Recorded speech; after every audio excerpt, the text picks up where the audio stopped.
दोस्तों, आपने अक्सर प्रधानमंत्री नरेंद्र मोदी की जुबान से एक बात सुनी होगी कि कुछ हुआ हो ना हुआ हो, पिछले 11 सालों में एक ऐसी सरकार इस देश को मिली है जिसमें कोई भ्रष्टाचार नहीं हुआ। क्यों? क्योंकि पूर्व की डॉक्टर मनमोहन सरकार को बार बार ये कहकर बदनाम किया जाता था उस वक्त की मीडिया द्वारा कि फलाना घोटाला हो गया, ढिमकाना घोटाला हो गया। वो अलग बात है दोस्तों कि कई सालों बाद उन घोटालों में जितने भी लोगों को जेल हुई सब बरी हो गए, और वो सीएजी जिसने उन घोटालों के आरोप लगाए थे उन्होंने खुद अपने आरोपों से इनकार कर लिया कि ऐसा कोई घोटाला हुआ ही नहीं था।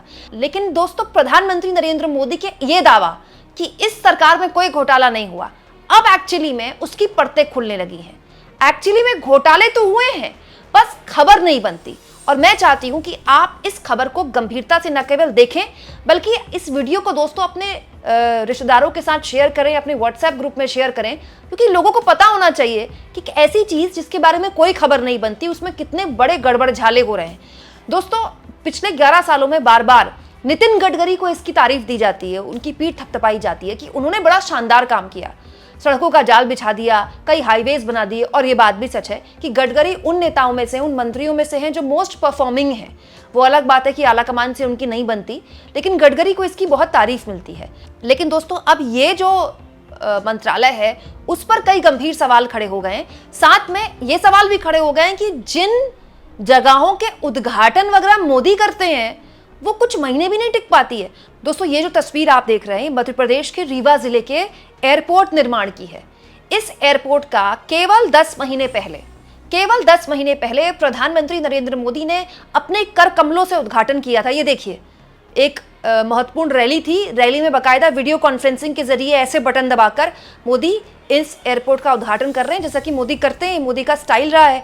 लेकिन अब दोस्तों, केवल 10 महीने के अंदर जिस एयरपोर्ट का मोदी ने उद्घाटन किया था, जहां पर 500 करोड़ रुपए खर्च किए गए, वहां एक हिस्सा बारिश की वजह से भरभराकर गिर गया। मतलब मॉनसून में तो बारिश होगी दोस्तों, गर्मी में लू पड़ेगी, सर्दी में सर्दी पड़ेगी, लेकिन जैसे ही बारिश होती है, देखिए ये जो निर्माण कार्य होते हैं उनकी क्या असलियत आती है। आप सोचिए दोस्तों, कितने करोड़ों रुपए इसमें खर्च किए गए होंगे, इस सोच कर किए हुए होंगे ना कि बारिश के मौसम में टिक जाए ये।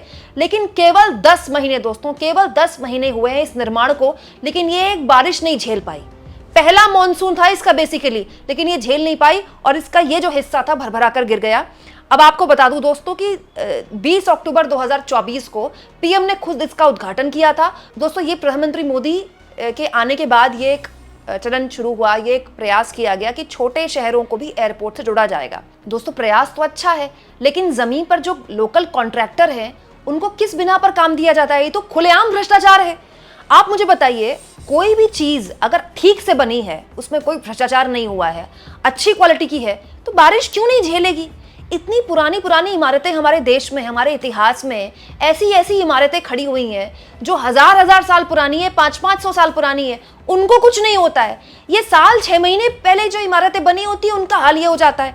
दोस्तों, आधी रात को ये सब कुछ हुआ है। रीवा एयरपोर्ट की बाउंड्री वॉल का एक हिस्सा पूरी तरह से गिर गया, और तो और जब ये गिरा दोस्तों तो एयरपोर्ट में पानी भर गया। ये स्थिति है दोस्तों, ये डबल इंजन सरकारों में हो रहा है। मध्य प्रदेश में डबल इंजन दौड़ रहा है पिछले 11 सालों से। 1-1.25 साल की कमलनाथ की सरकार आई थी।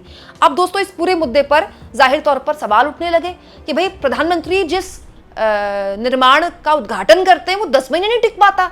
तो दोस्तों, ये तो प्रधानमंत्री को जवाब देना चाहिए कि डबल इंजन सरकारों में किस लेवल का भ्रष्टाचार हो रहा है। भाई, किसी को तो ठेका मिला होगा, तो उसने इतना बड़ा गड़बड़झाला कैसे किया? किसके जेब में पैसा गया? तो फिर ये तो साफ तौर पर करप्शन का मामला है।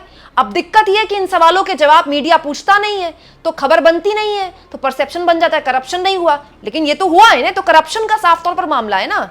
एक और बात आपको बता दूं मैं दोस्तों, रीवा जो है मध्य प्रदेश के डिप्टी सीएम राजेंद्र शुक्ला का गृह जिला है। वहां ये सब कुछ हो रहा है जहां से डिप्टी सीएम साहब आते हैं, सोचिए। इसके बाद एक और तस्वीर में चाहती हूं दोस्तों आप देखें, ये 80 करोड़ रुपए की लागत से बना अमृतसर जामनगर एक्सप्रेसवे है, जो कि भारतमाला प्रोजेक्ट के अंतर्गत आता है। आप ये वीडियो देखिए। इस एक्सप्रेसवे के दोस्तों कई हिस्से आपको धंसे हुए दिखाई देंगे, कई जगह बड़े बड़े गड्ढे दिखाई देंगे, कई जगह सड़कें उखड़ गई हैं। दोस्तों, ये एक्सप्रेसवे भी मोदी सरकार के रहते ही बना है।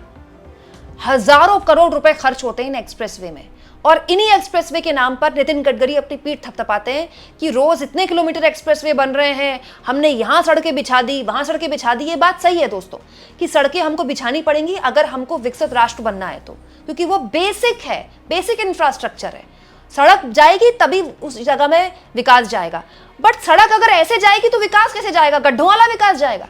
सोचिए दोस्तों, ये भारतमाला प्रोजेक्ट के तहत ये बना है। अमृतसर जामनगर एक्सप्रेस है, अमृतसर को गुजरात से जोड़ने वाला एक्सप्रेस वे। हर जगह आपको गड्ढे गड्ढे दिखाई देंगे। दोस्तों हुआ क्या कि जब ये वीडियो वायरल हुआ सोशल मीडिया में तो नितिन गडकरी जागे।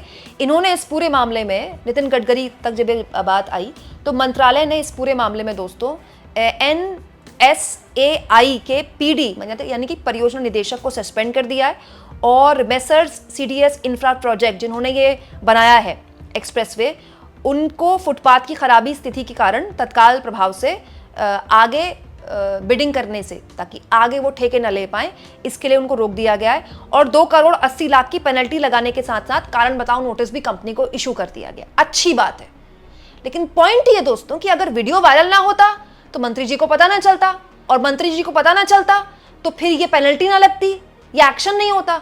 तो मतलब हाईवे में भ्रष्टाचार हो रहा है।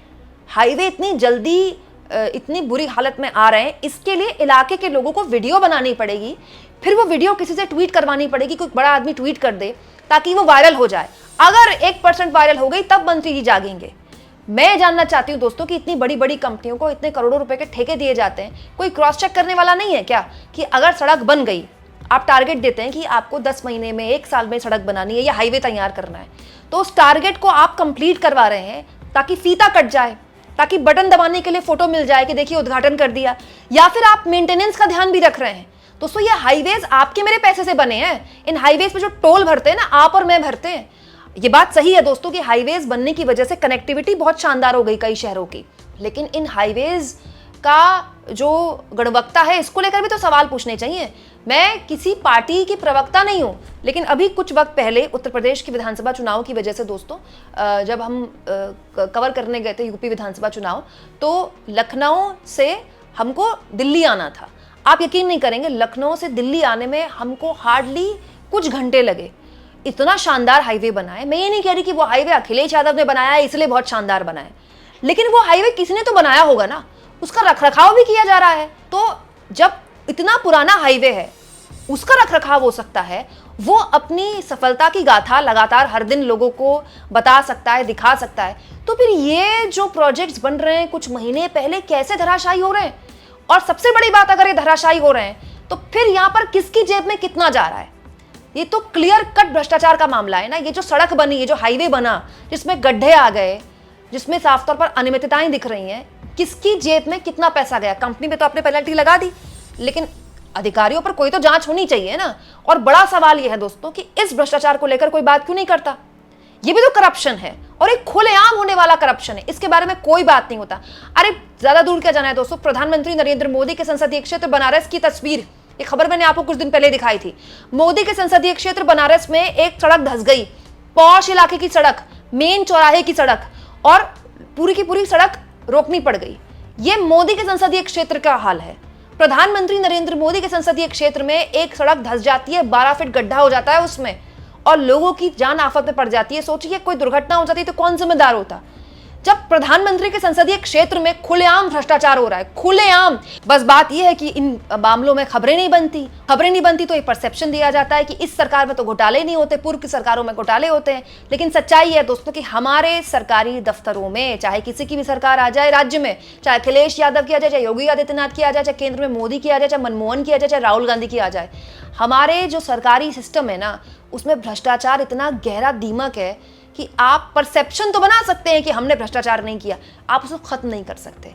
अगर यहां पर काम किया गया होता तो ना तो इन सड़कों पे गड्ढे होते, ना ही 10 महीने के अंदर ये एयरपोर्ट की बाउंड्री वॉल टूटती, जिसको छुपाने के लिए प्रयास किए जा रहे हैं। आप इस मुद्दे पर क्या सोचते हैं दोस्तों? कमेंट बॉक्स में जरूर लिखें, और जितना हो सके चैनल को शेयर करें, सब्सक्राइब करें, और थैंक्स और ज्वाइन के ऑप्शन से दोस्तों अगर आप चाहें तो कुछ आर्थिक मदद भी चैनल की जरूर करें।